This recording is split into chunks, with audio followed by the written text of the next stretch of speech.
Здравейте, хора! Днеска правим втора част. Но не е днес, като е същия ден. Правим втора част. Ходене на ябълки. Значи отиваме сега в ябълковикът. Набрахме си много ябълки с братовчет ми, но аз не ви го показах, тъй като нямах свободни ръце да си държа телефона. И сега се връщаме пак. И ще покажа котето.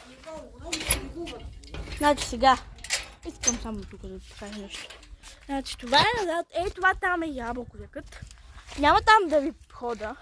Ще хода някой друг път, като ми свършат ябълките. Това е котето. Казва се Тротро. Не го продаваме. Значи сега да ви кажа. Тук си набрахме много ябълки. Между другото, братовчет ми следи да е единия. И да, това мисля, че ще е част 2 на приключението на село.